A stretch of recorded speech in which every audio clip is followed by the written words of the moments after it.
بسم اللہ الرحمن الرحیم۔ یا علی مدد۔ مسلمان ہونے کے لیے اولین شرط ہے کلمہ پڑھنا، اور اس کلمے کا آغاز ہوتا ہے لا سے، لا الہ۔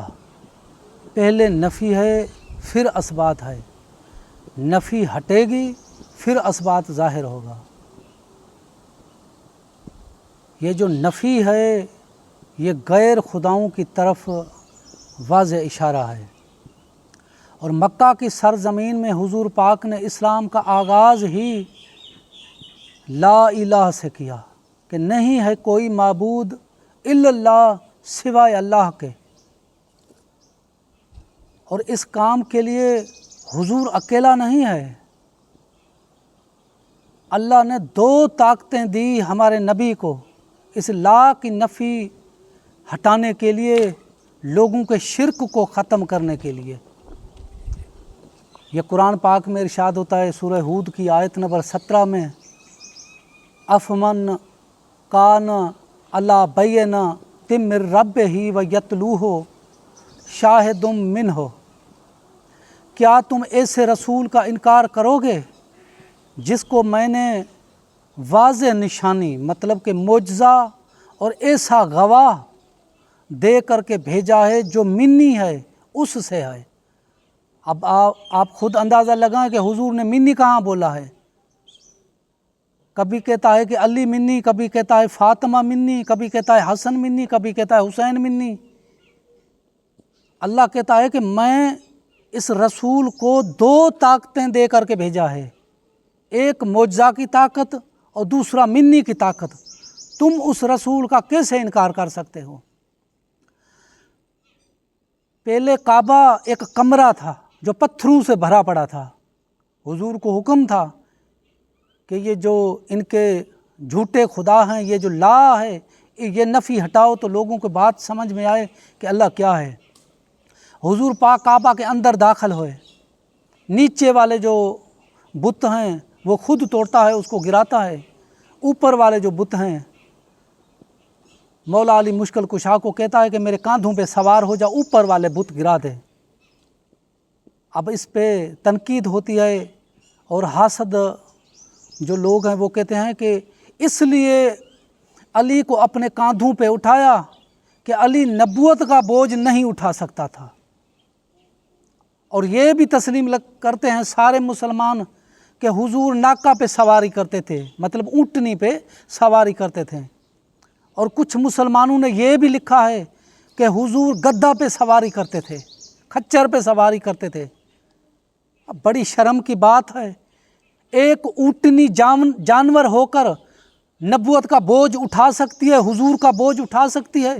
کھچر اور گدھا حضور کا بوجھ اٹھا سکتے ہیں، جو علی شیر خدا ہے وہ نبوت کا بوجھ نہیں اٹھا سکتا تھا، مگر حضور نے جان بوجھ کر یہ کیا کہ یا علی تو میرے کاندھوں پہ سوار ہو کر یہ کعبہ کے جو اوپر والے بت ہیں ان کو گرا، تاکہ کل کوئی یہ دلیل پیش نہ کرے کہ لا کی نفی کو ہٹائے حضور، بتوں کو توڑے حضور، اور ہم کلمہ پڑھیں علی کا۔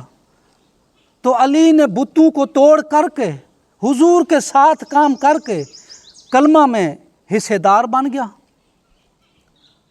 اور یہ بھی اعتراض ہوتا ہے کہ جو شیعہ ہیں وہ کلمہ میں علی ولی اللہ کیوں پڑھتے ہیں؟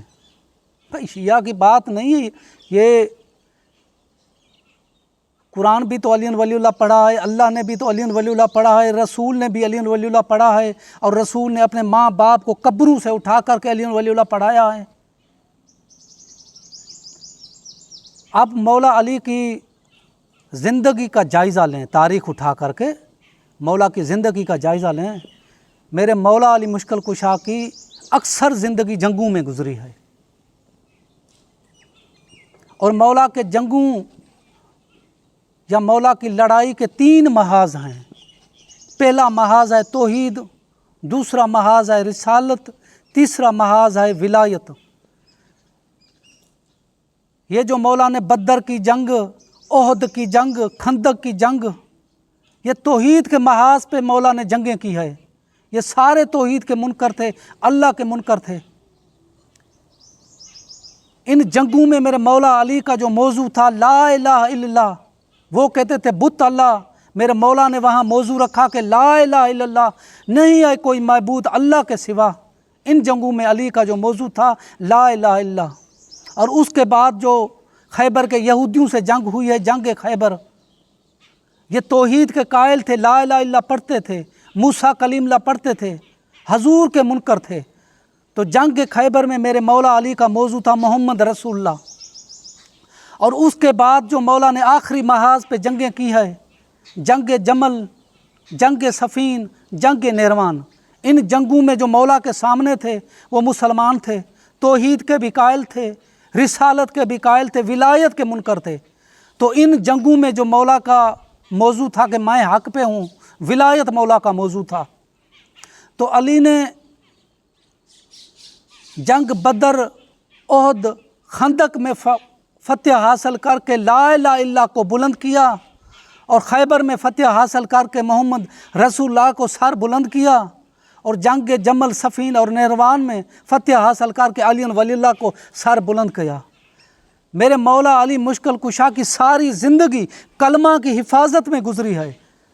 तो अली का कलमा में ज़्यादा हक बनता है, इसलिए हुजूर को कहना पड़ा ज़यनु मजालसकुम बेज़िक्र अली इब्न अबी तालिब, अपने मजलसों में अली का ज़िक्र करो, क्योंकि ये सारा कलमा तुमको अली ने दिया है। अगर अली जंग फतेह न करता तुमको ला इलाहा इल्लल्लाह नसीब न होती। अगर अली खैबर के यहूदियों से जंग फतेह न करता तुमको मोहम्मद रसूला नसीब न होती। ला इलाहा इल्लल्लाह भी अली ने दी है, मोहम्मद रसूला भी अली ने दी है। अब अली वलीउल्लाह अली का तो हक बनता है ना, क्यों जलते हो? और ये भी सवाल होता है कि तुम जो नारा हैदरी लगाते हो, अली के मलंग, अली के शिया, अली ने तो सारी ज़िंदगी जंगों में नारा तकबीर लगाया है या नारा रिसालत लगाया है, तुम क्यों नारा हैदरी कहते हो? इसका जवाब ये है कि बरहक हम मानते हैं कि मौला अली ने जो जंग मुशरकों से की है, जंग बदर, जंग ओहद, जंग खंदक, उन जंगों में अली का नारा तकबीर था, क्योंकि वहाँ दुश्मनी तौहीद के थे। और उसके बाद जो मौला ने खैबर के यहूदियों से जंग की है वो तौहीद के कायल थे। इस जंग में अली का नारा रिसालत था, क्योंकि वो रिसालत के मुनकर थे, तौहीद को मानने वाले थे। और जो मौला अली ने जंग जमल, जंग सफ़ीन, जंग नेरवान, इन जंगों में अली का नारा था कि मैं हक पे हूँ, तुम बातल पे हो। अली का नारा जो था वो नारा हैदरी था। आज जो हम नारा हैदरी लगाते हैं, आज हमारे सामने न कोई तौहीद का मुनकर है, न कोई रिसालत का मुनकर है, हमारे सामने मुनकर ही विलायत के हैं, मुनकर ही अली के हैं, इसलिए हम भी नारा हैदरी लगाते हैं।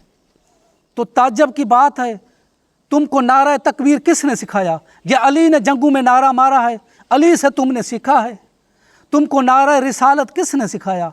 अली ने जंगों में ये नारा मारा है, तुमको सिखाया है। जब अली ने तुमको नारा तकबीर दिया तुमने लिया, जब अली ने तुमको नारा रिसालत दिया तुमने लिया। अब अली ने नारा दिया है तुमको नारा विलायत, नारा हैदरी। अली ने कहा था ना जंग सफ़ीन में, जंग नेरवान में, जंग जमल में कि मैं हक पे हूँ, ये नारा हैदरी नहीं तो और क्या है? किताब तवाल अनवार सुफ़ा नंबर 234 में हदीस मुबारका है कि जो भी अली के नारे में हाथ बुलंद करता है, नारा लगाकर हाथ बुलंद करता है, तो अल्लाह जिब्राइल को कहता है कि जा इस महफल में जिसके भी अली के नाम पे हाथ बुलंद हैं, उनके हाथ की लकीरें देख, जिसकी किस्मत में चक्कर हो तो मैं संवार दूं। अब मैं भी नारा लगाता हूँ, नारे हैदरी या अली या अली।